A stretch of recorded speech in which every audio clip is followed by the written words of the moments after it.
Complications from several bullet wounds sustained Saturday night, September 7th. He was 25 years old. Shakur was shot 4 times after leaving the Mike Tyson boxing match in Las Vegas in a car driven by Marion Suge Knight, the head of his label, Death Row Records. The shots were fired from a Cadillac that drove up alongside Knight's BMW, but police still have no leads on a suspect or motive. Tupac had been on a respirator in the hospital and had 1 lung removed. Here's a look back on a turbulent life and career cut short. Tupac Shakur's public life began when he joined the seminal Bay Area rap ensemble Digital Underground. First as a tour dancer, then as a rapper. Tupac, go ahead and rock now this. I clown around when I hang around with the underground. Tupac demonstrated his range as a performer when his first solo record, Tupacalypse Now, was on the charts at the same time as his critically acclaimed feature film debut in the violent coming-of-age drama Juice. If you want respect, you gotta earn it. You damn right. You gotta be ready to go down, stand up, and die for that shit like Blizzard did, if you want some juice. While he maintained a thug image, Tupac was a man of contradictions, recording sentimental raps in support of black women, including Brenda's Got a Baby and Keep Your Head Up. I know you fed up, ladies, but keep your head up.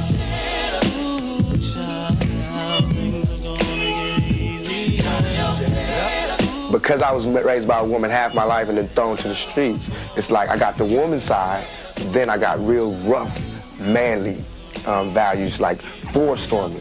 As Tupac's film credits grew with John Singleton's Poetic Justice, he faced the possibility of doing time for assaulting director Alan Hughes, who had dropped him from the cast of Menace to Society.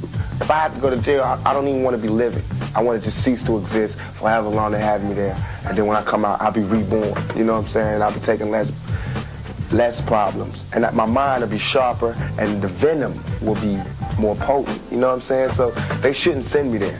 They should really try to, you know, it's like you don't throw more gasoline on the fire to put it out.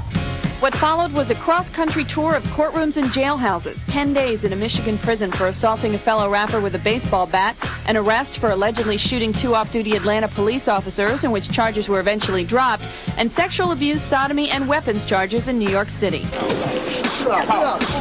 The day before he was convicted of sex abuse in New York, Tupac was shot 5 times in the lobby of a Times Square recording studio. The crime was officially classified as a robbery, and the police dropped their investigation when Tupac failed to cooperate. That situation with me is like what comes around goes around.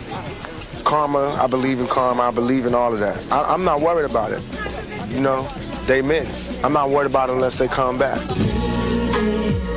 While serving his sentence for sexual abuse, Tupac's 3rd solo release, Me Against the World, spent 4 weeks at #1. It was a trip.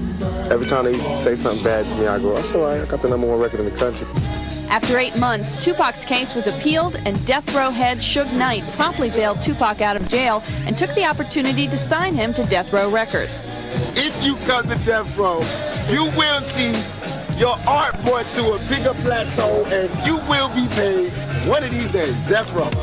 Tupac turned his troubles into a career that was bigger than ever. His double album Death Row debut, All Eyes on Me, sold more than 5 million copies, scored a #1 single, and included tracks with new label mates Snoop Doggy Dogg and Dr. Dre. Out on bail, fresh out of jail, California dreaming. Soon as I step on the scene, I'm hearing screaming.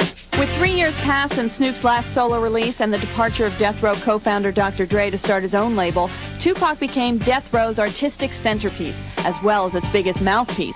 Death Row and Tupac shared a common enemy, the New York-based Bad Boy Entertainment. Tupac had earlier implicated Bad Boy producer Sean Puffy Combs and star artist the Notorious B.I.G. in his 1994 shooting. Bad Boy Records. That's for Bad Boy Records. I love y'all. But despite his taunts, Tupac realized danger could be around the corner. Back in New York City for this year's Video Music Awards, just 3 nights before he was shot in Las Vegas, Tupac surrounded himself with bodyguards and clutched a walkie-talkie throughout the evening as a security precaution. We are businessmen. We are not animals. It's not like we're going to see them and rush them and jump on them. If they see us and they want drama, we're going to definitely bring it like only Death Row could bring it. Once again, Tupac Shakur dead at the age of 25 of gunshot wounds sustained Saturday night, September 7th in Las Vegas. Police still have no leads on suspect or motive. Shakur recently finished shooting the movie Gridlock, in which he plays a heroin addict. It's due out early next year.